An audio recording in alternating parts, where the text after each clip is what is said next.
Kapayapaan po mga giliw naming mga taga-subaybay. Salamat sa Panginoon sapagkat minsan pa ay magkakaniig po tayo sa ganitong paraan. Sa makatwid ay ang pakikinig po ng mga banal na katwiran ng Panginoon na nasusulat sa banal na kasulatan. At ito po ay inihahatid sa inyo ng programang ito na ang Kabanal-Banalan.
Ako po ang inyong lingkod, kapatid na Benhanan, at sa pagkakataong ito ay makakapiling natin sa talakayan ang ating minamahal na kapatid na Neraya. Kapayapaan po, kapatid na Neraya. Kapayapaan din pong sumainyo, kapatid na Benhanan, at kapayapaan po ang aming bati sa aming mga mahal na taga-subaybay ng programang ito na ang Kabanal-Banalan. Sa araw na ito ay tatalakayin po natin ang tungkol po sa panalangin. Mga giliw naming taga-subaybay, kailan po tayo huling nanalangin sa Panginoon? Ano po ang ating nasa kalooban sa tuwing tayo po ay nananalangin sa ating Panginoon Diyos? Sapagkat alinsunod sa banal na kasulatan, mayroon pong kahingian ang Diyos sa mga taong ibig dumalangin sa Kanya. At yan po ang paksang tatalakayin natin sa araw pong ito. Ang paksang ang kapangyarihang taglay ng panalangin may pananampalataya. At para po umpisahan natin, mga giliw naming taga-subaybay, kapatid na Neraya, ano po ba ang isang mahalagang bagay na dapat malaman at matutunan sa pang-araw-araw nating pamumuhay dito sa ibabaw ng sanlibutan? Ang sagot po ng Biblia ay mababasa po natin sa Lucas, Kapitulo 11, versikulo 1. At nangyari, nang siya'y nananalangin sa isang dako, nang siya'y matapos, ay sinabi sa kanya ng isa sa kanyang mga alagad, Panginoon, turuan mo kaming manalangin, na gaya naman ni Juan na nagturo sa kanyang mga alagad. Ang talata pong ito na ating narinig at binasa sa ating harapan ay isang pagkakataon sa panahon na ang Panginoong Kristo Jesus ay nagkatawang tao, kasama niya ang kanyang mga alagad, siya po ay nanalangin sa isang dako. At gaya ng ating narinig nang siya matapos, sinabi ng isa sa kanyang mga alagad, Panginoon, turuan mo kaming manalangin. Gayaan niya ni Juan na nagtuturo ng pananalangin sa kanyang mga alagad. Kaya sa ating panahon, kung paanong noon ay nakita ng mga lingkod o alagad ng Diyos ang kahalagahan ng pananalangin, ay dapat din pong makita natin ito, na kung paanong hiniling nila sa Panginoon na sila'y turuan at bunga ng pagtuturo ay matutong manalangin. Isa rin din po yan sa ating nararapat na hangarin na tayo ay maturuan at matutong manalangin, sapagkat ito po ang paraan para magkaroon po tayo ng ugnayan sa ating Panginoong Diyos. Kumbaga ito po yung line of communication natin sa Panginoon, na hindi man tayo gumagamit ng cellphone, pero sa pamamagitan ng prayer o panalangin, nakapagsasabi tayo sa Diyos ng ating mga kahilingan at ng ating mga pangangailangan. At mahalagang bagay po yun na malaman natin at matutunan natin sa pang-araw-araw nating pamumuhay, ang tayo po ay matutong manalangin. Isang bagay na napakahalaga po na dapat po nating makasanayan, mga giliw naming taga-subaybay, ang pananalangin sa Panginoon, sapagkat gaya nga ng narinig po natin sa kapatid na Neraya, ito isang paraan ng pakikipag-ugnayan. Kumbaga, sa pamamagitan ng panalangin, kinakausap natin ang ating Panginoon. Inihihinga natin kung ano man po ang nasa ating kalooban upang gumaan ang ating pakiramdam. At kung minsan, kalakip ng pananalangin ay meron po tayong hinihiling sa Diyos. Pero alam niyo po ba na pagka tayo'y nananalangin, ay meron pong bagay na dapat nating tiyakin. Ano po ito, kapatid na Neraya, na anong uring panalangin ang kailangang malaman muna at matutunan natin? Itinuro din po ito ng Biblia. Ito po yung mababasa natin sa Mateo. Ang kapitulo po ay 21 at ang bersikulo po ay 22. At lahat ng mga bagay na inyong hihingin sa panalangin na may pananampalataya ay inyong tatanggapin. Hindi po basta makapanalangin ay okay na. Minsan, nagtatanong tayo, dinirinig kaya ng Diyos yung aking panalangin o kaya ibibigay kaya ng Diyos yung aking hinihiling? Tiyak po ang turo. Ang kailangang matutunan at malaman nating paraan ng pananalangin, yung sinasabi rito, panalangin na may pananampalataya. At kapag ang panalangin may lakip na pananampalataya, ang ating natutunang paraan ng pananalangin, tiyak po ang sinasabi ng kasulatan. Ang anumang bagayan niya na inyong hihilingin sa panalangin may pananampalataya, ay inyong tatanggapin. Ibig sabihin po, doon nagiging mabisa o nagiging makapangyarihan ang uri ng ating pananalangin. Hindi basta makapanalangin lamang, tiyakin natin, palaging kalakip ng ating pananalangin yung tinatawag na pananampalataya. Mga giliw naming taga-subaybay, ngayon ay inihahayag sa atin ang kalooban ng ating Panginoon. Marahil, nagtataka po tayo, sabi nga, panalangin tayo ng panalangin, pero gaya ng hindi natin tinatanggap at parang hindi tinutugunan ng Panginoon ang ating dalangin. Kasi po, may mga kahigian. Alinsunod sa antas ng ating pananampalataya sa tuwing tayo'y mananalangin, doon nakabatay po kung tatamuhin ba natin, tatanggapin ba natin yung ating hinihiling. Sa makatuwid, ang pananampalataya natin sa tuwing tayo ay mananalangin sa Panginoon ay batayan upang tugunin ng Diyos ang atin pong mga kahilingan. Kaya bukod doon, kapatid na Neraya, gaano nga po ba kakapangyarihan ang panalangin may pananampalataya? Ang sagot po ng Biblia, mababasa po natin sa Santiago. Ang kapitulo po ay 5 at ang bersikulo po ay 15. Sasalin po ng Biblia ng Revised Tagalog Popular Version. Pagagalingin ng Diyos ang may sakit dahil sa panalangin may pananampalataya. Palalakasin siyang muli ng Panginoon at patatawarin ang kanyang mga kasalanan. Maliwanag po ito, mga mahal naming taga-subaybay. Gaya ng ating narinig, tiyakan at tuwirang sinabi ng Apostol Santiago, pagagalingin ng Diyos ang may sakit dahil sa panalangin may pananampalataya. Kaya napaka-importante po na matutunan natin ang panalangin may pananampalataya. At ang bisang taglay nito, bukod sa ipagkakaloob ng Diyos, ang anumang bagay na ating hihilingin sa panalangin may pananampalataya, ito rin po ay magagamit natin para makaranas tayo ng kagalingan sa panahon ng pagkakaroon natin ng sakit o karamdaman. Opo, ang Diyos ay dakilang manggagamot. At kung ibig niya ang lahat ng uri ng sakit ay kaya niyang pagalingin. Pero depende kung paano tayo lumalapit at nananalangin sa panahon na tayo ay may karamdaman o merong nananalangin para ilapit ang kagalingan sa taglay nating karamdaman. Tiniyak po ng Biblia kung ang paraan ng ating pananalangin ay panalangin may pananampalataya, makakaasa po tayo na pagagalingin ng Diyos ang ating mga sakit o ang ating mga karamdaman. At kung ang isa sa dahilan ng ating pagkakasakit ay dahil marami tayong pagkukulang o kasalanang nagawa, dahil pa rin sa panalangin ng ating pananampalataya, ipapatawad ng Diyos yung ating mga kasalanan. Kaya lalakas tayo, gagaling tayo, babalik ang dati nating kalusugan, bunga po ng pagpapagaling na biyaya ng Diyos sa mga nananalangin sa Kanya na taglay o lakip ang pananampalataya. Kapatid na Neraya, meron po ba tayong mababasa sa Biblia na sa ganoong sitwasyon na mayroon siyang sakit na ikamamatay, pero dahil sa panalangin may pananampalataya ay tinugon ng Diyos ang kanyang kahilingan? Meron po. At gaya ng inyong sinabi, ang uri nga po ng sakit niya ay ikamamatay. Baga, sa panahon natin, ang tawag dyan cancer. At pagka-cancer, talaga namang maging ang mga doktor ay nahihirapan o sinasabing ipagpasa Diyos na lang natin yung mga bagay na yan.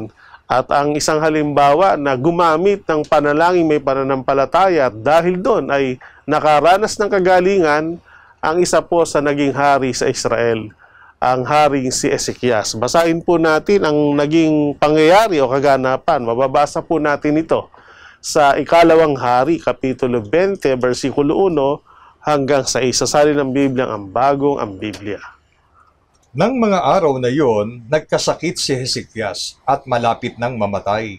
Si Propeta Isaias na anak ni Amos ay pumaroon sa kanya at sinabi sa kanya, "Ganito ang sabi ng Panginoon, ayusin mo ang iyong sambahayan, sapagkat ikaw ay mamamatay na, hindi ka na mabubuhay." Nang magkagayoy, iniharap ni Hezekias ang kanyang mukha sa dingding at nanalangin sa Panginoon na sinasabi, "Alalahanin mo ngayon, O Panginoon, idinadalangin ko sa iyo kung paanong ako'y lumakad sa harapan mo sa katapatan at ng buong puso at gumawa ng mabuti sa iyong paningin." At si Hezekias ay umiyak ng mapait. At bago nakalabas si Isaias sa gitnang bulwagan, dumating ang salita ng Panginoon sa kanya na sinasabi, "Bumalik ka at sabihin mo kay Hezekias na pinuno ng aking bayan, ganito ang sabi ng Panginoon, ang Diyos ni David na iyong ninuno. Narinig ko ang iyong panalangin, nakita ko ang iyong mga luha, pagagalangin kita. Sa ikatlong araw ay aakyat ka sa bahay ng Panginoon. Dadagdagan ko ng 15 taon ang iyong buhay." Narito po ang isang pangyayaring naganap. Dahil sa panalangin may pananampalataya, ay ibiniyaya ng Diyos ang kagalingan sa taglay niyang malubhang karamdaman. At gaya po ng ating narinig, ito po'y pangyayari sa buhay ni Haring Hezekias. At sa talata po ay maunawa natin na talagang malubha ang kanyang karamdaman o sakit. Ang tawag nga po ng Biblia, sakit na ikamamatay o cancer. Pero sa halip na ipatawag niya ang mga dalubhasang doktor sa kaharian, kasi pagka hari ka sa isang kaharian, ang pribilehiyo mo ay yung pinakamagaling o dalubhasang doktor, yun ang magiging doktor ng hari. Pero alam din po ni Ezekias na wala na ring magagawa ang knowledge of healing ng dalubhasang doktor sa kaharian para sa ipagalingin, maliban na ang dakilang manggagamot na kanyang sinasampalatayanan ang Panginoon. Kaya nung malaman niya ang pahayag na yung palang sakit niya ay paraan para siya mamatay, malubha, ang kanyang naging reaksyon ay nanalangin siyang may pananampalataya. At dahil sa kanyang panalangin may pananampalataya, dininig ng Diyos ang kanyang pakiusap at ipinasabing muli kay Isaias na sabihin mo, dininig ko ang kanyang panalangin at siya'y aking pagagalingin at dadagdagan ko pa ang kanyang buhay sa halip na siya'y mamamatay. Dahil sa pagpapagaling, muli siyang mabubuhay at ang dagdag na buhay ay 15 taon. Yun po mga giliw naming mga taga-subaybay at masasabi po namin na batay po sa aming karanasan, marami po sa kapatiran ang naging gaya nitong lalaking si Ezekias. May mga kapatid tayo, kapatid na ni Raya, na talagang tinaningan na ng mga doktor. Opo. Pero dahil sa pananalangin ng kanyang mga mahal sa buhay at mismo nung yung kapatid na may taglay na karamdamang malubha, ay pinagaling ng Panginoon at ngayon ay patuloy nating nakakapiling. Opo. Ano po? Kaya ang pananalangin na may pananampalataya ay totoong may taglay na kapangyarihan at yun ay dinidinig ng Diyos upang tugunin niya kung ano man yung ating kahilingan. Dahil doon, kapatid na Neraya, ano ba ang isa sa dapat iwasan ng mga taong nananalangin sa ating Panginoon Diyos? Dahil nga po sa kagustuhan natin ang bawat dalangin natin ay dinggin ng Panginoon. at ipagkaloob sa atin yung ating hinihiling. Kaya tayo tinuturo ang manalangin kalakip ang pananampalataya. Sa pananalangin naman, iwasan nating tayo po ay mag-alinlangan. Bakit po? Ang sagot po ay mababasa natin sa Santiago 1:6-7. Ngunit humingi siyang may pananampalataya na walang anumang pag-aalinlangan, sapagkat yaong nag-aalinlangan ay katulad ng isang alon ng dagat na itinutulak ng hangin at ipinapadpad sa magkabi-kabila, sapagkat huwag isipin ng taong yaon na siya'y tatanggap ng anumang bagay sa Panginoon. Narito po ang pahayag ng kasulatan. Talagang ang isang mahalagang kahingian para tayo ay dinggin at ipagkaloob ng Diyos ang ating kahilingan, lalo na sa mga malulubhang sakit, ay ang panalangin lakip ang pananampalataya. At kung meron isang bagay na dapat tayong iwasan, yung tinatawag na pag-aalinlangan. Bakit po? Sapagkat sabi sa talata, kapag ka ikaw ay dumadalangin sa Diyos na meron kang pag-aalinlangan, yung nag-aalinlanganan niya, ang katulad ay parang alon ng dagat na itinutulak ng hangin at ipinapadpad sa magkabi-kabila. Kumbaga, pag may alinlangan, yung alon, kung saan siya hipa ng hangin, walang tiyak na direksyon sa kanyang sitwasyong pinagdaraanan. Kaya ang turo, iwasan nating mag-alinlangan sa Diyos. Sapagkat tiniyak na ng Biblia, huwag anyang isipin ng taong yaon. Kapag siya may alinlangan, ay tatanggap siya ng anumang bagay sa Panginoon. Ibig sabihin, may pasya na ang Panginoon sa mga tumatawag, nananalangin sa Kanya, na may pag-aalinlangan. Hindi ipagkakaloob ng Diyos yung ating hinihiling. Nawawala ng bisa yung ating panalangin pagka may lakip na pag-aalinlangan. Kasi yung pag-aalinlangan, kahayagan nyo na nagkukulang ka ng tiwala sa magagawa ng makapangyarihang Diyos. At sa Biblia po, isang uri pa yan nga ng pag-insulto sa kapangyarihan ng Panginoon. Kaya wag nating gawin yon. Na kapag katapos tayo manalangin, nagsasalita tayo sa ating isip o kalooban, ibibigay kaya ng Diyos? O kaya kailan kaya ibibigay ng Diyos? Parang antagal naman. Talagang hindi ibibigay pagka ganon. Kaya pagsanayan natin talaga at matuto tayong manalangin na may kalakip na pananampalataya para ipagkaloob ng Diyos. At wag nating payagan na pumasok yung tinatawag na doubt or pag-aalinlangan. Mga giliw naming mga taga-subaybay, ngayon ay naging lalong malinaw sa atin na pag tayo'y nananalangin, ay wag lamang boses o salita o dila lamang natin ang nagsasalita. Ang kailangan po, patunayan natin sa ating puso na ang pakikipag-usap natin sa Panginoon sa pamamagitan ng pananalangin ay totoong nagtitiwala tayo sa Kanya na magagawa niya ang lahat ng mga bagay alinsunod sa ating kahilingan. Kaya nga para wag tayong mabigo, ngayon ay ipinagpapaunang sabi na kung tayo'y mananalangin, alisin natin yung pag-aalinlangan. Sa halip na magtatanong tayo sa sarili natin na ibibigay kaya o hindi, ay sabihin natin, gaya ng tinanggap na natin yung ating hinihiling. Yun ay bunga ng pananampalataya natin sa Panginoon. At 100% sinasabi po ng mga talata, ibibigay ng Diyos ang ating hinihiling kung tayo'y dumadalangin sa Kanya na may pananampalataya. Dahil dito, kapatid na Neraya, ano po yung napakahalagang pagbibilin sa ating lahat ng ating Panginoong Kristo Jesus mula sa araling ito? Ang sagot po ng Biblia, mababasa po natin sa Juan, Kapitulo 20, versikulo 27 hanggang 29. Nang magkagayoy sinabi niya kay Tomas, idaiti mo rito ang iyong daliri, at tingnan mo ang aking mga kamay. At idaiti mo rito ang iyong kamay, at isuot mo siya sa aking tagiliran. At huwag kang di mapanampalatayahin, kundi mapanampalatayahin. Sumagot si Tomas at sa kanya'y sinabi, Panginoon ko at Diyos ko. Sinabi sa kanya ni Jesus, sapagkat ako'y nakita mo ay sumampalataya ka. Mapapalad yaong hindi nangakakita at gayon may nagsisampalataya. Narito po ang lesson o aral na gusto ng Diyos matutunan natin sa tinatalakay nating kahalagahan o kapangyarihang taglay ng panalangin may pananampalataya. Katulad ng lesson o aral na itinuro niya kay Tomas. Noong panahon ang Panginoon ay nagkatawang tao, ipinagpaunang sabi niya na darating ang panahon na siya papanaw sa laman. Pero sinabi niya, siya'y muling mabubuhay. At nung nangyari na nga po yung kanyang sinabi, pumanaw siya at muli siyang nabuhay, napakita siya sa mga alagad. Kaya lang may tiyempo po na nung siya magpakita, ay wala doon si Tomas. Kaya ibinalita na lang ng mga kasama niya na dumating ang Panginoon, muling nabuhay.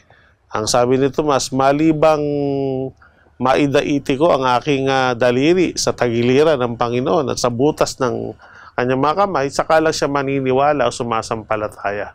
Kaya napakita ang Panginoon sa kanya. At sinabi sa kanya, Tomas, halika rito. Daiti mo rito sa aking tagiliran, sa butas ng aking mga kamay, ang daliri. So, nung lumapit siya, napagkilala niya na talagang ito nga ang Panginoong Kristo Jesus na namatay at muling nabuhay. Kaya doon ay sinabihan siya ng mga salitang, huwag kang di mapanampalatayahin, kundi mapanampalatayahin. So, isa po yun sa mahalagang aral. Tinatalakay natin ang kapangyarihan ng panalangin may lakip na pananampalataya, kailangan po ay maging mapanampalatayahin tayo. At huwag tayong mapabilang sa mga taong nagkukulang ng pananampalataya. At gaano kaganda po na tayo ay sa halip na hindi mapanampalatayahin, ay mapanampalatayahin, mapalad po tayo, sabi sa Biblia. Kung yung mga nakita ko niya at bunga ng pagkakita sa akin ay sumampalataya sa akin, mas mapalad yung mga taong hindi naman ako nakita, pero sila'y sumampalataya. Alam niyo po, pag tayo nananalangin, palibhasa ang Diyos ay Espiritu, hindi naman natin talaga nakikita.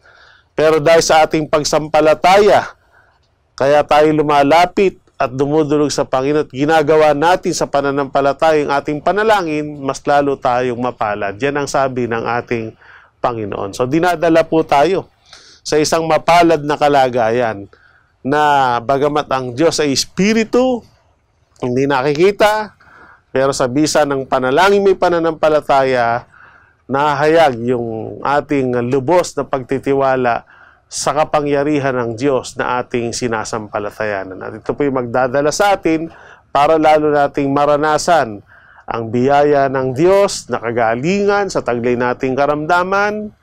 Kasi po, ang Diyos gumagawa batay sa kung ano yung pananampalataya ng tao sa Kanya. Naalala ko po yung pagkakataon na nung siya nagkataon tao, mayroong bulag na lumapit sa Kanya. Tinatanong kung ikaw ba'y sumasampalataya na ikay aking mapapakita? Opo. O ngayon, madumilat ka. Diba? Sabihin, kung merong kasabihan na to see is to believe, kailangan mo nang makita bago maniwala. Ang sinasabi ng Panginoon, maniwala ka muna bago mo makita. So, yun po ang kailangan nating matutunan. Kaya gumaling yun. Mga inborn na bulag, napaka-imposible po no, na makakitang muli. Pero dahil sa pagsampalataya, nakakita. Para din yung lumpo na humihiling ng kagalingan sa Panginoon. Ang tanong ng Panginoon sa kanya, sumasampalataya ka ba na ikaw ay aking mapalalakad? Opo. Kung gayon, pinagaling ka ng iyong pananampalataya, buhatin mo ang iyong higaan, lumakad ka. At binuhat niya ang higaan at siya'y nakalakad.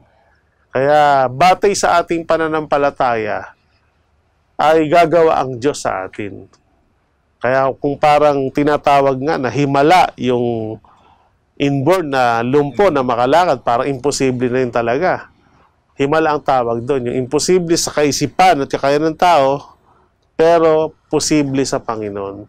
So, ibig sabihin, gumagawa ang Diyos ng himala sa mga taong sa Kanya'y naniniwala. Kaya kung gusto mong gumawa ang Diyos ng bagong bagay sa buhay mo, manalangin ka na nakalakip ang pananampalataya at makikita mo ang makapangyarihang gawa ng Diyos sa buhay mo. Mga giliw naming mga taga-subaybay, ang paksang ito ay nagtuturo sa atin. Alam ko, Kaya tayo nandyan, nagsumusubaybay, alam ko nasa puso natin ang paglilingkod sa Panginoon. At kalakip ng ating paglilingkod ay masidhi sa ating kalooban na palagi tayong manalangin sa Kanya. Ngayon ay sinasabi po sa atin, yung tanong ng Panginoon nung siya'y magkatawang tao dito sa lupa, sa mga taong nagtataglay ng iba't ibang karamdaman, yan din ang tanong niya sa atin ngayon. Sumasampalataya ka ba sa Panginoon na ibibigay niya ang iyong hinihiling? Kung tao sa puso, tapat sa kalooban na sumasampalataya tayo, kung magkagayon, walang pagsalang na hindi po tutugunin ng Diyos ang ating panalangin. Kaya sa tuwing tayo'y mananalangin, manalangin tayong lakip ang pananampalataya. Nawa ay ipagpala sa atin ang mga pagtuturong ito mula po ngayon at magpakailanman. Amen. Amen.